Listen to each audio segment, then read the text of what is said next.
This case takes place in the USA in the year 2020. Meet Mary Collins. Mary was born on the 6th of July 2000 in North Carolina. Her mother Cassie Del Pezzo brought her into this world, but it was her grandmother Mia Alderman who raised her. Mia treated Mary like her daughter, giving her the stability her mother couldn't at the time. At 3, she was diagnosed with 22q syndrome. A tiny missing piece of chromosome 22 shaped her entire life. It caused developmental delays and learning difficulties. Those with 22q typically needed long-life medical care and therapeutic care too. But this wasn't all of her troubles. Doctors discovered that she was born with a submucous cleft palate, a condition where the roof of the mouth doesn't form properly, making speech and feeding difficult. Unlike a typical cleft palate, hers was hidden beneath the tissue, making it harder to detect.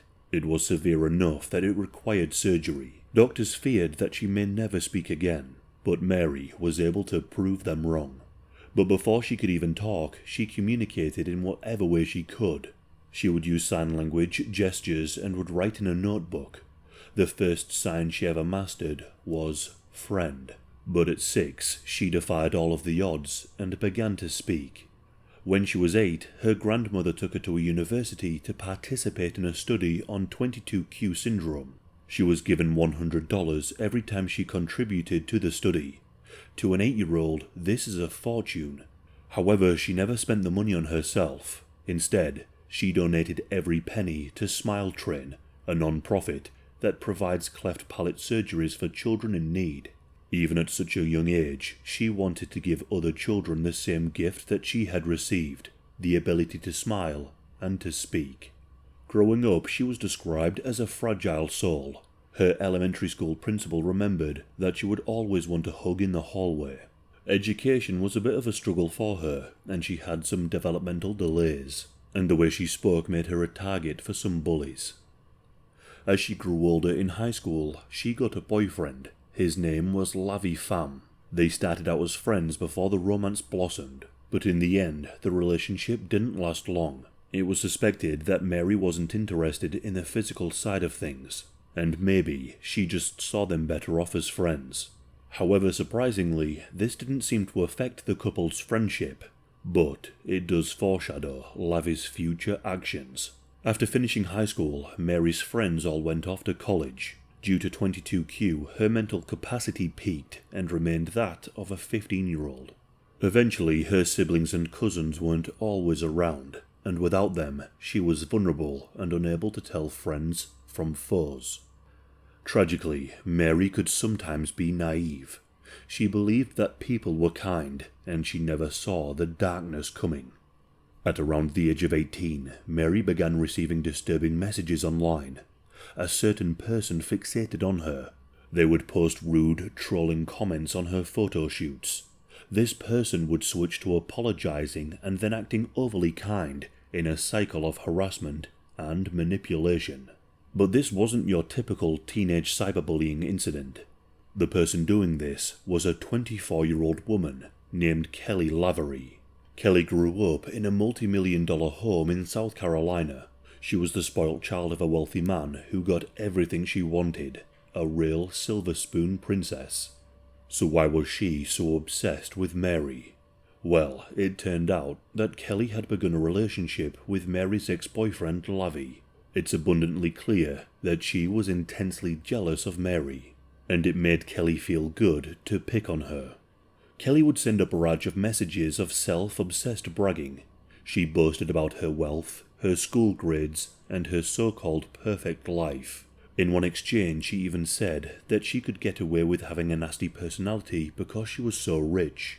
In fact, Kelly had a reputation for harassing other girls online, and Mary was no exception. Her manipulations continued for some time, as she pretended to be her best friend one minute, and then began to bully her the next. Even Lavi would join in with the attacks and nasty comments. Kelly would pretend to be Lavi, luring Mary into flirtatious conversations over social media, and then turn on her, accusing her of going after her boyfriend. It was an extremely cruel trap, and it went on for some time. Eventually, Kelly and Lavi manipulated Mary into believing that they were her friends. To those around Mary, it was obvious that they were bad news. When Mary's family saw the relentless online harassment, the cruel comments, and the obsessive fixation, they began to warn her. They explained that these people were not her friends, but Mary just didn't understand, and so she forgave them. Sadly, she believed that their acts of friendship were genuine. On the 28th of March 2020, Kelly and Lavi asked Mary if she wanted to come to their apartment to hang out. Again, Mary's family knew about her issues with Kelly, so they didn't like the idea of them hanging out together. Her grandmother Mia begged her to stay home, but Mary, she wanted her independence, and in the end, Mia always gave in, and so Mary went.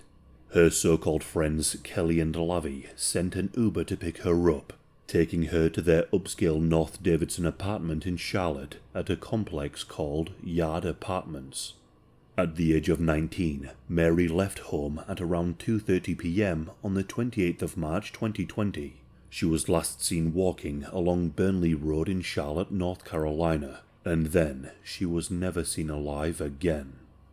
After Mary arrived at Kelly and Lavi's apartment, her phone signal and her presence on social media ceased. This was very unlike Mary, and her family grew incredibly concerned. A day went by, and it was now the 29th of March. Her grandmother became very concerned, and she hadn't heard from Mary in over 24 hours. But before her grandmother could check on Mary herself, Lavi posted a video. It showed Lavi, Kelly, and Mary picking up her favourite takeaway, laughing and enjoying each other's company. Nothing seemed out of the ordinary, and there was now no reason for immediate concern. Mary was safe for now, but everything changed once the three re-entered the apartment. As that night developed, Lavi and Kelly decided to invite other people over to their apartment. A friend of Lavi's, named James Salerno. James was 21 years old and had a criminal history going back to 2017. Charges including robbery with a dangerous weapon, conspiracy to commit armed robbery, and more recent charges of reckless driving and even a hit and run. Shortly after James arrived, he invited over his relatively new 18-year-old Tinder date named America Deal. James told America to come over, as he said there was a strange girl in Kelly's apartment. He was referring to Mary. America soon arrived. There was Levy, Kelly, James, and America drinking alcohol and consuming large quantities of illegal substances. It is believed that Mary didn't join in on this behaviour, as it would have been extremely out of character. However, Lavi added something to her drinks, Xanax and MDMA. We know this as Lavi texted Kelly at the time saying, "Another bar down." A single bar of Xanax is normally around 4 times the normal dose, and enough to make a non-user feel extremely strange. This, along with the other substance, must have made Mary feel apprehensive and vulnerable, with waves of emotions up and down. Lavi texted his friend James, who was in the room at the time, to let him know on the progress with regard to drugging Mary. A male spiking a female with Xanax carries certain continuations, as many people have used these substances in the past to essay women. And before too long, Mary was slipping in and out of consciousness, so they made their move. They proposed a threesome. Evidence suggests that this was their plan all along. But just like in school, Mary had no interest in being physical with Lavi, and according to court proceedings, she had no desire to be with Kelly either. But the group had gone into great lengths into intoxicating Mary, and so they weren't very happy with her refusal. Kelly then transitioned from a so-called friend to a deeply sadistic abuser. By this point, it is alleged that America went to bed, but this is not certain. Following the orders of Kelly, it is alleged that Lavi and James placed a dog collar around Mary's neck. Attached to this collar was a lead. The group then forced Mary into the master bedroom's ensuite bathroom and tied her hands and feet together using clothing. The group then forced Mary into the bathtub, as this was the perfect place for what they were about to do to her. Mary only had a small, delicate frame, and she had no way of fighting back, and no way out. And because of her cleft palate, she was unable to even scream. All she could do was lie there, trapped in a drugged haze. Kelly, Lavi and James went and got some knives from the kitchen, including one with a serrated blade. They then re-entered the bathroom and began cutting her. At first, these slices weren't to kill. They were to hurt legs and torso. The cuts were superficial, making sure Mary experienced immense pain and suffering, but not death. They then began stabbing her all over her body, but these stabs were carefully inflicted, designed to be shallow enough to avoid any major organs and blood vessels. The aim wasn't to kill at first, it was to cause the most pain and suffering possible. This was torture.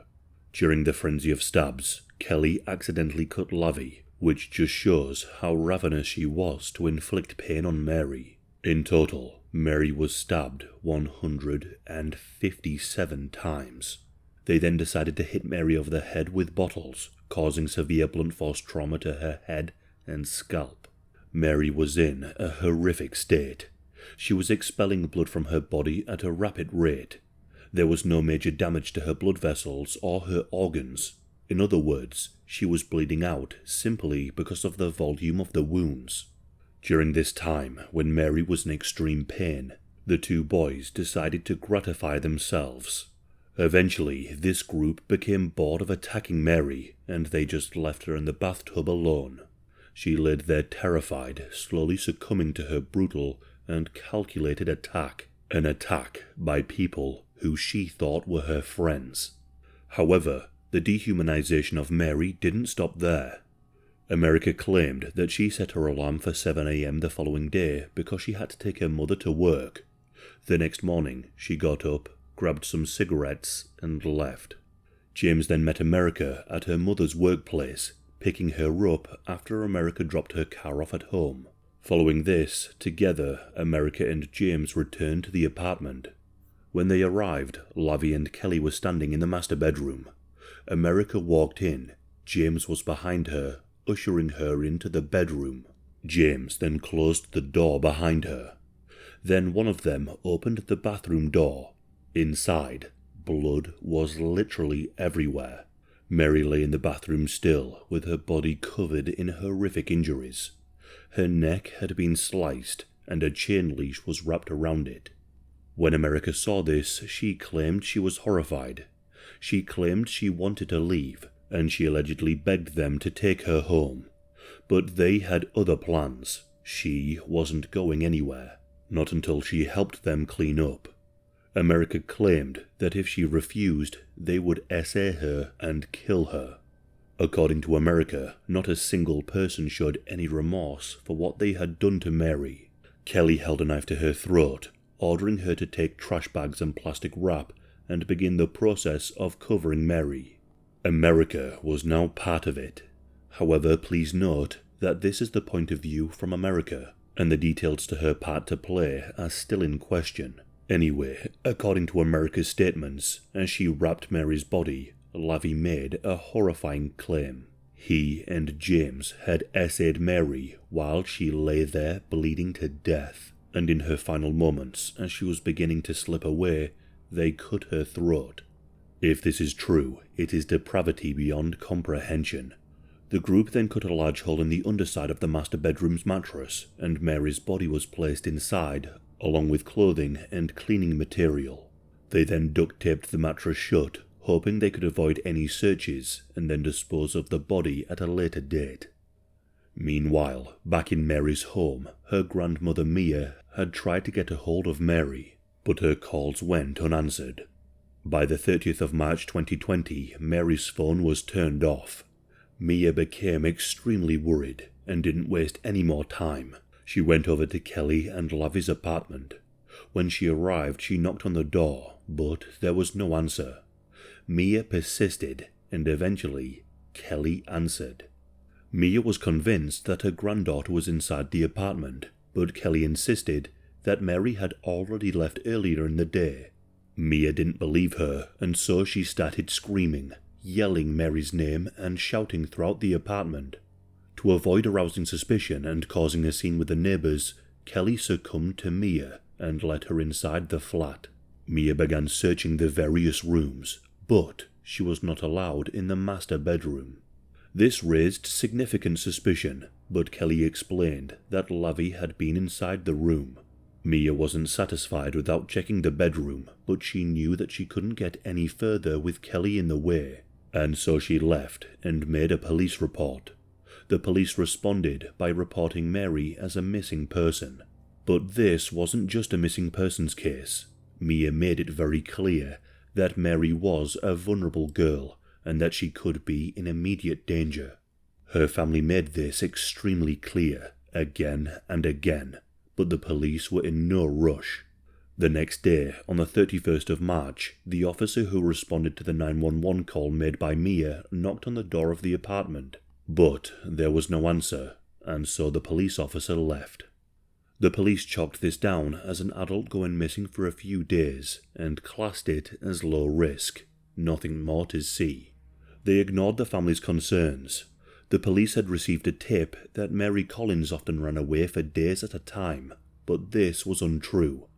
The police believed the tip, and little resources were given to the case. The family, however, they didn't stop searching. They went and spoke with the apartment office manager where Kelly lived. They were hoping to receive surveillance footage to see if Mary had been seen since the 28th. The family kept pressuring the police, but they did little to help. Eventually, the police agreed to go over to the apartment with Mary's mother. Lavie answered the door. He refused to let the police officer inside and demanded a warrant. After some negotiating, Lavie reluctantly allowed Mary's mother into the flat. The apartment was an absolute mess. When Mary's mum entered the bedroom, the ensuite bathroom was shut. Mary's mother then saw Kelly on the bed under the sheets, pretending to be asleep. This was not to arouse suspicion, misdirect the family, and to prevent them from searching the bed, as Mary was inside the mattress. No further action was taken for the police to search the flat that day.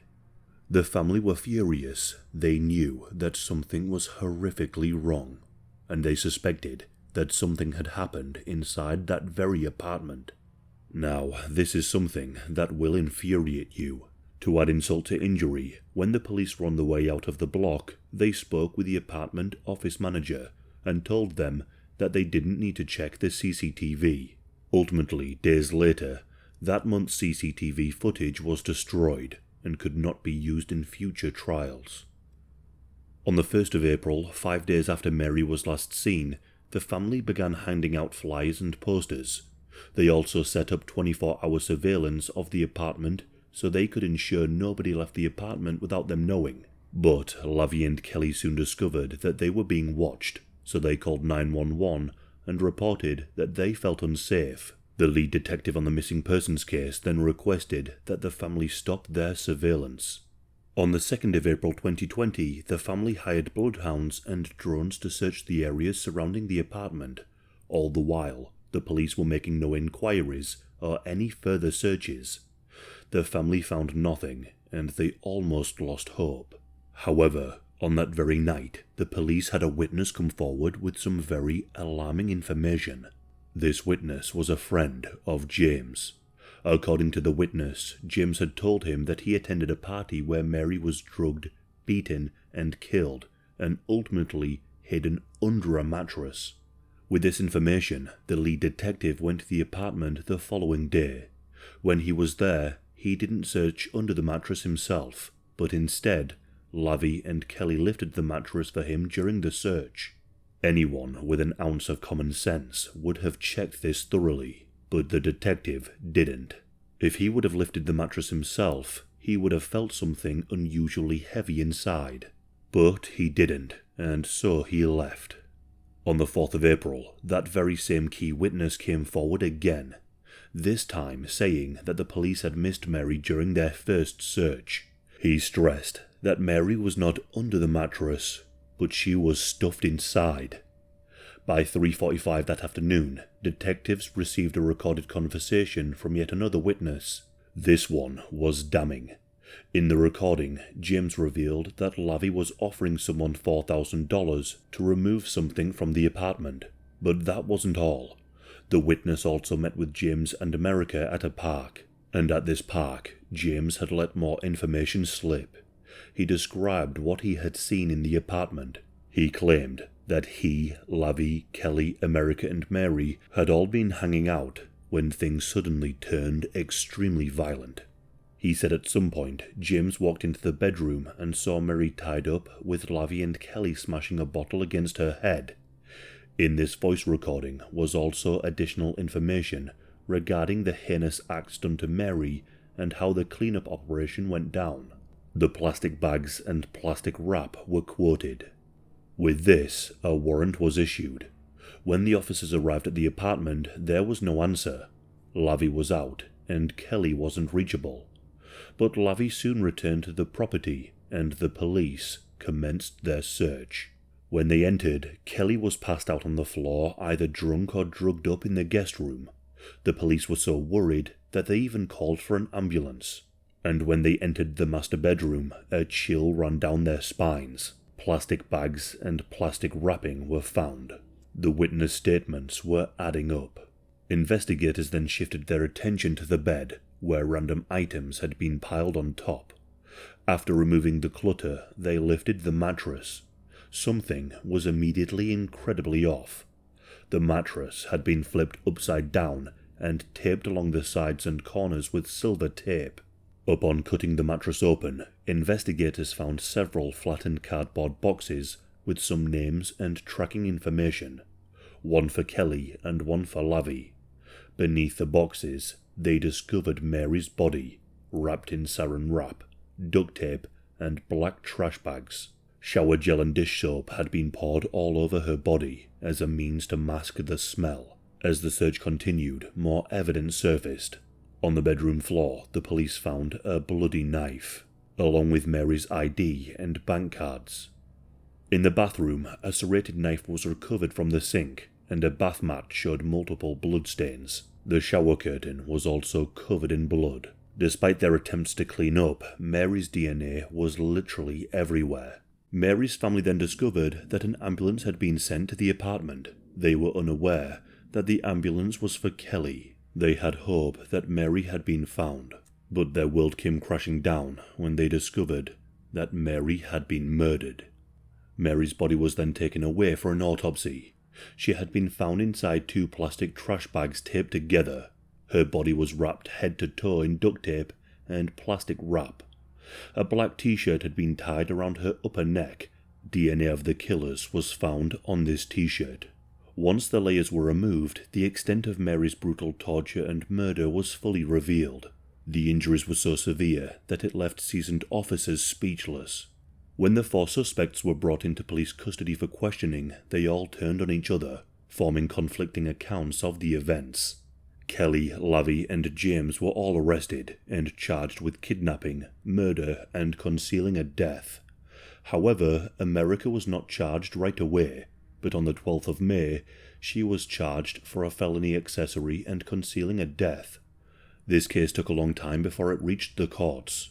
On the 3rd of June 2022, Kelly pleaded guilty to second-degree murder, concealment of a body, and first-degree kidnapping charges, and was sentenced to 25 to 32 years in prison.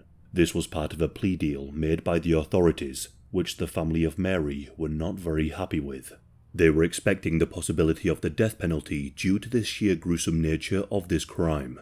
Kelly then addressed the court. She said, "I want to pray for Mary, that she's in peace and that she knows I'm so very sorry for what happened to her." The family said that this felt like a symbolic slap in the face, and Mary's grandma said there is no language for how she felt after the trial. Lavie, who was charged with first-degree murder, first-degree kidnapping, and concealing or failing to report a death, was also in court. Lavie pleaded not guilty, so did James and America. The time of recording is January of 2025, and the other people in the case have not had their day in court in front of a jury of their peers. According to the courts, they are currently working through their backlog. America and James have both been granted bail. Meanwhile, Lavie is currently in jail awaiting trial. In the meantime, Mary's family has founded a non-profit organisation called Mary's Voice to raise awareness of her case. As Mary's family have said, nobody wins with murder, not the victims, nor the perpetrators. Murder is senseless. Let's just hope that the upcoming trials with juries bring Mary's family the justice they so desperately deserve.